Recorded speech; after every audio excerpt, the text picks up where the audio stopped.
Hey, Warpugs. So, you guys wanted me to check out something that was Destiny related. A few weeks ago, I checked out the trailers for Destiny. Now, I know nothing about Destiny. I know absolutely nothing about Destiny. I know it's a so far what I know it's a first person shooter. Now, that's all I really know. Set in the future, really insanely powerful weapons.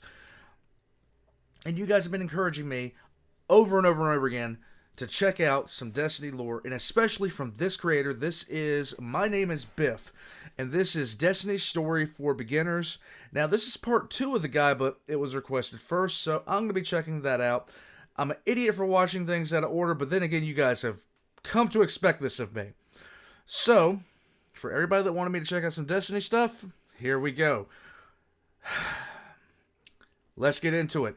This is Destiny Story Explained, Races, Humanity. This is by My Name is Byf.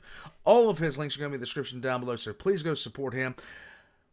Lot of stuff. Lot of stuff happening with my channel. A lot of stuff happening with the lore channel. Latara Sarin, 5-ish minute lore is complete. It's up on right now on Patreon. I'm going to be debuting it at some point later this week. And I have the next SCP lore video written. And the next 5-ish minute... I already have the next few 5-ish minute lores planned out. There's going to be shorter ones, going to be longer ones. Shorter ones interspersed between the longer ones. But the next few, I'm going to go ahead and announce it. Bolt Guns.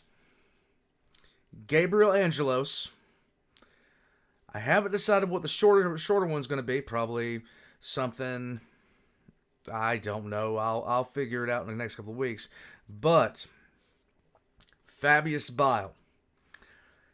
That's my plans for the next few 5-ish minute lores. As far as the SCP lores, you're just going to have to watch.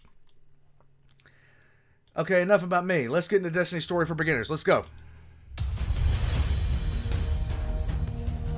Like the intro.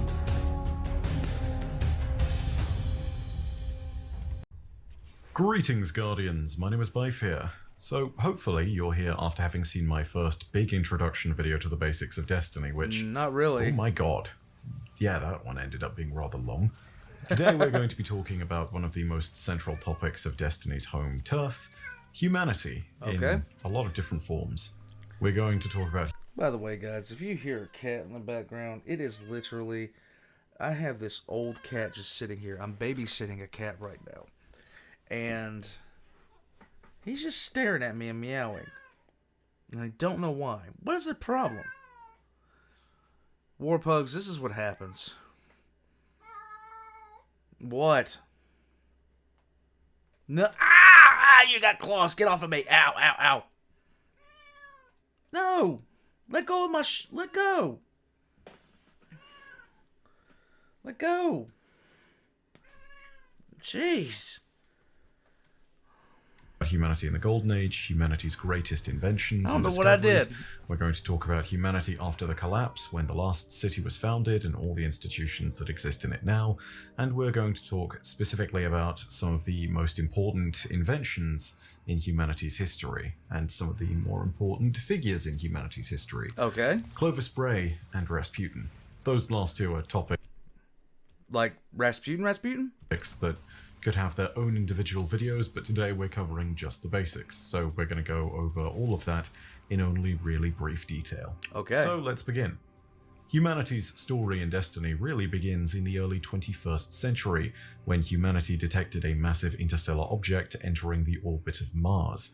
After the global powers of the time determined that it was an object from outside the solar system and was probably alien in nature, the world's 3 greatest powers at the time, the People's Republic of China, Russian Federation, and United States of America, united and pooled their resources so that they could create the Ares 1 project. Okay. This ended up sending 3 humans to Mars, one from each of the 3 constituent nations.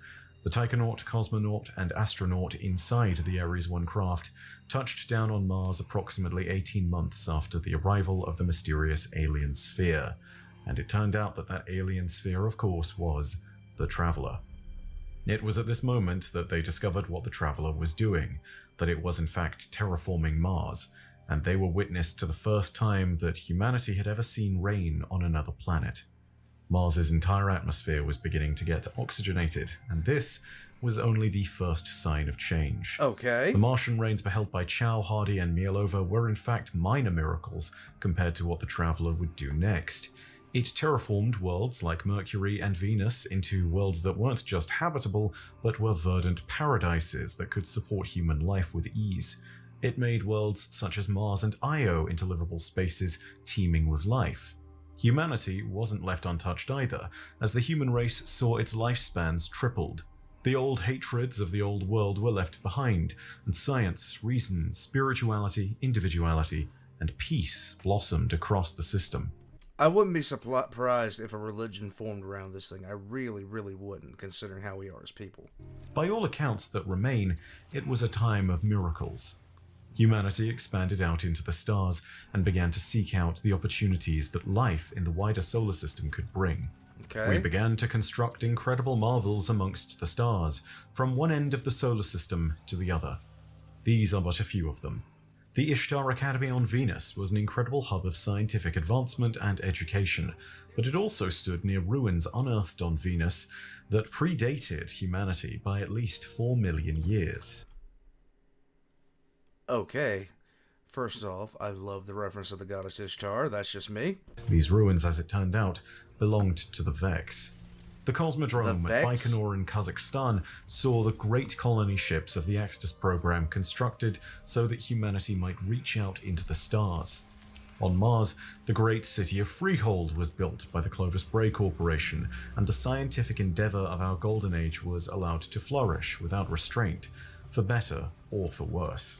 The great arcologies of Titan were established, and their floating cities on the methane waves rose to cover the surface of the moon's great oceans.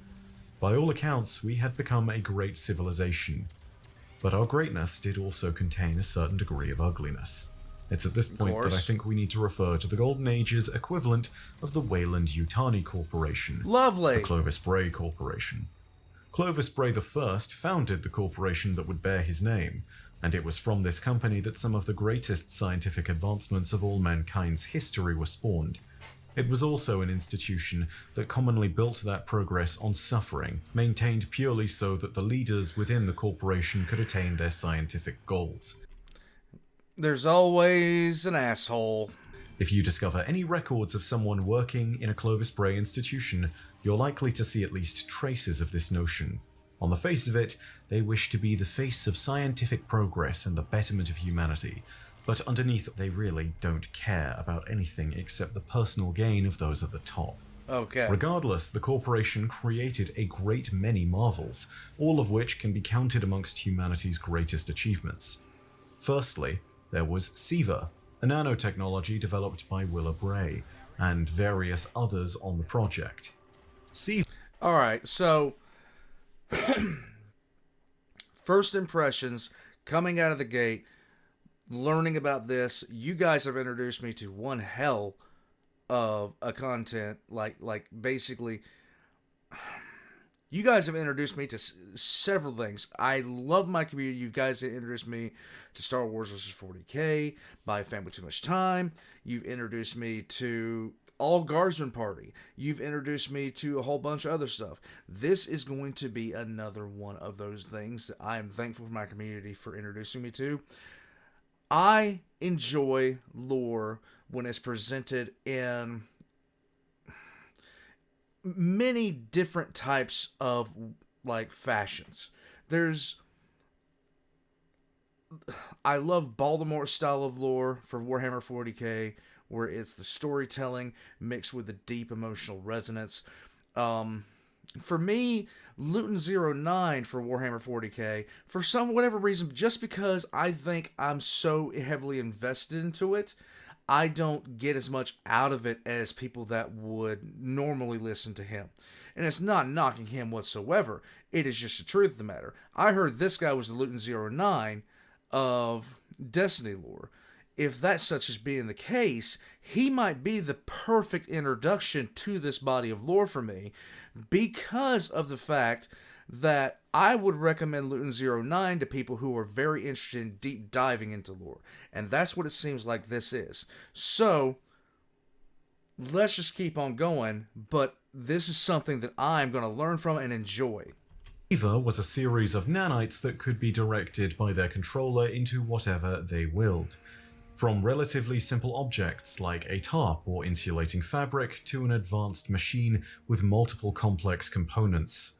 Great cities Oh, and by the way, I'm a boomer, so don't expect me to retain like half of this. are suspected to have risen in miraculously short spans of time thanks to the use of this technology.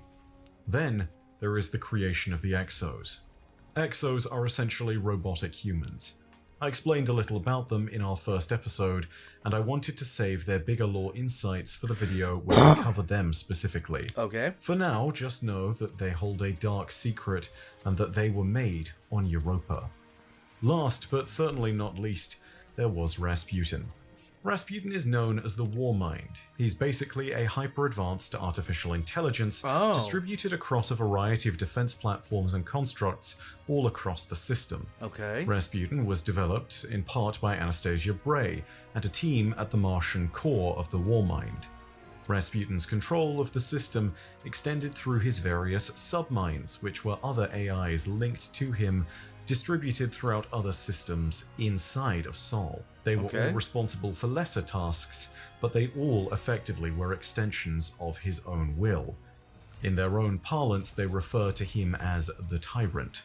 Rasputin was tasked generally with the defense of the system from both threats known and unknown, and in the process of this, many incredible inventions were created, such as the Icolos weapons and the Sleeper Simulant.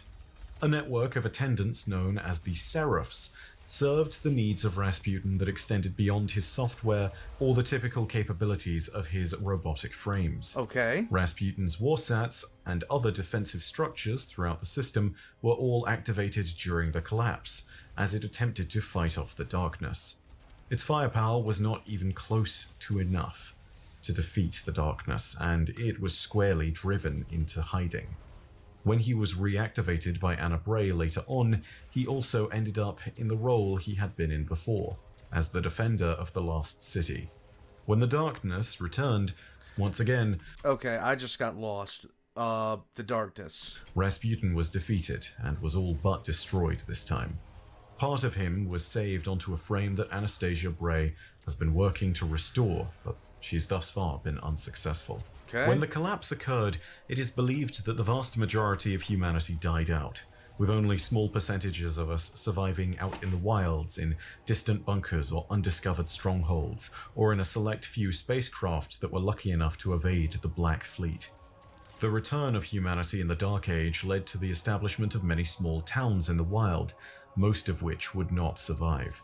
The major settlement that did survive was the one formed beneath the Traveler, which one day would become known as the Last City. At its apex, the city held several rings of walls, with 8 towers worth of Guardian defenders. Now, none of these towers are functional, and the Guardian defenders have taken residence in a portion of the wall beneath the last of these 8 towers.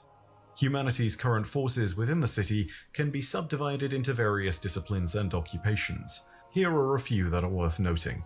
Okay. The FOTC, or Forces of the City, is effectively what seems to be the closest thing the city has to a standing army, but is not made up of Guardian forces. They consist of city volunteers, as best we can tell, and security frames that can provide Guardians with a variety of air support or heavy ordnance as requested.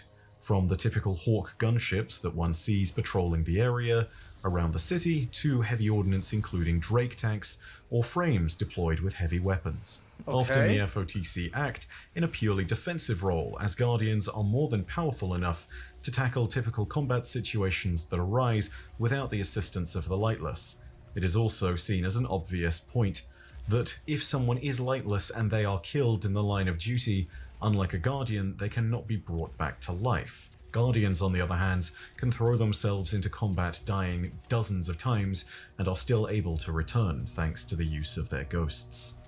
The city also has Okay, so me missing that first one, that first lore video, most definitely causes a problem when it comes to understanding this. But I'm still following along. A lot of the terms are familiar enough to where I can understand them. So the Guardians are pretty much the player characters in the game, if I'm hitting any buttons at all on this. Humanity has experienced an extinction level event and survived, but is barely clinging on. Noted. Moving on. Organizations such as Owl Sector, who are groups of civilians that work to assist the Vanguard in matters of particular crisis. When scientific expertise or additional intelligence capabilities are required, Owl Sector has been activated from time to time in order to respond to certain situations. The city's foundries produce anything a Guardian might need, from weapons to armor to sparrows to ships. There are a variety of well-established and storied foundries in the city that are responsible for the creation of many famous weapons, as well as the typical fare that might be wielded by a Guardian on a daily basis. Some of the best known are Suros, Omolon, Haka, Tex Mechanica, Crux Lomar, Daito, Weist, and the Black Armory. Humanity to this day is in a state of steady population decline, but that's not necessarily the most immediate of problems for the residents of the city, given the imminent danger posed by the various enemies in the solar system at current. Okay. Human technology and lifespans might have been improved over time, but it's unclear if humanity will survive to see another century. Most people within the Last City live in anything from high-rise apartments that can be seen right beneath the traveler, all the way down to slums and squalor. This is all dependent on the way that the Lost City is housing its residents, but most civilians can expect at least a certain degree of quality of life.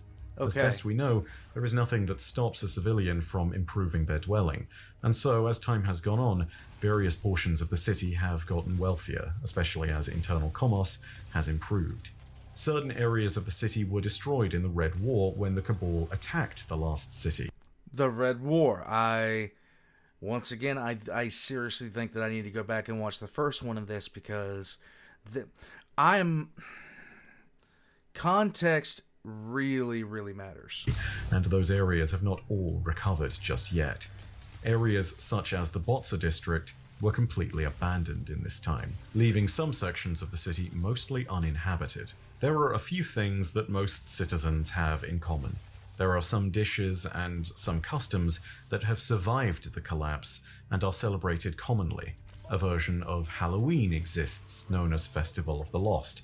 A seasonal holiday that could be found around the winter exists, known as the Dawning. Humanity also celebrates the summer solstice. Okay. There are certain dishes such as spicy ramen that have survived a popular fare in the city, and of course, ramen always survives. Generally speaking, alcohol is also still about. Of course. Even if sometimes you might not necessarily find the same things that you did hundreds of years ago. Although this isn't a topic that is commonly cited in Destiny's lore, and I think it's obvious why. There are just more important things going on. Life in the city is hard, but life is harder for any who are outside of it, or any pilgrims who are making their way to the city. Okay. Pilgrims are commonly found and escorted in the last few miles of their journeys by the Pilgrim Guard Titan Order, but they have been enacting this particular policy of escorting humanity's survivors to the Lost City for hundreds and hundreds of years. Nowadays, the number of refugees is starting to fall, implying that the Lost City may still at this point be growing, but it's beginning to be the only bastion within which humanity can now live, containing the last remnants of all humanity. Is that little thing... Huh. Okay. This is a worrying state of affairs, and whilst outposts do still exist for humanity across the system, there are none greater than the last safe city. Whether we will be attacked at any point soon and what we will do as a city is an open question that maybe will soon require an answer. But all of that is still to be discovered. In the meantime, though, that's all you're going to get from me for now, and that is the basics behind humanity in Destiny. Hopefully the video was useful, and if you enjoyed it, go ahead and leave a like, and go ahead and hit the bell next to subscribe, and the subscribe button to keep up with all the content on my channel, including this series where I cover the basics of Destiny. If you have any questions or comments, leave them down below in the comments section. If there's something glaringly obvious that I've somehow missed in this, which is not impossible, because, hey, maybe I've got my head stuck in the clouds and I forget something really simple, yeah, I'll see about answering it in the comments section down below. In the meantime, though, know that as per usual, your viewership is quite enough for me, and that in the meantime, my name is Byf. Rodacia Arastra. I'll see you, Starside. Okay, so initially I had to run out of the room because my wife was messaging me, but I wanted to come back to this because so there were some things that I was definitely missing out the proper context for, and that was because we went to the second episode. The second episode was requested before the first, and for that, that's your guys' fault, not mine. But this is the perfect way for me to actually learn this because it's very fact-based. It's very straightforward. It's not bad to listen to either, and I like the gameplay as well. I like the gameplay clips as well as interspersed, cinematics. So there's stuff going on the screen, but at the same time, it's more of a learning experience and a listening experience. Now, am I going to retain 50% of this? No. No one can do that. On first listen, that's never going to happen. It's just something that you can't do. I know that well enough about myself. I've actually been a trainer for years in my... What is it? Why are you yelling? I'm trying to do something here. I babysit a cat. He starts yelling at me. Story of my life, you guys. I know. Just yell at me. But, where was I? But context is king in a lot of things. So I'm hoping that when I go back and listen to the first episode of this, I'm going to retain a good bit more. If you guys were with me during my whole exercise the SCP thing, it became a kind of a joy when I would actually start being able to recite SCP names and places, things, recognizing incidents that had happened. So I'm hoping that this is going to be along the same kind of route, the same kind of experience. So thank you guys for requesting this. All of my name is Byf's links are going to be in the description down below, so please go check him out. My own links are going to be in the description down below, including my Patreon, everything like that, and designs by Valk. Get yourself a t-shirt. I'll catch you guys next time. Until then, I still have no idea what I'm looking at, but I know more about it than I did before. And that's all you can ask for when it comes to a lore video. That's all you can ask for. Thanks, you guys. Catch you Warpugs later. Do not ask me to play this game as a first-person shooter. I will suck at it.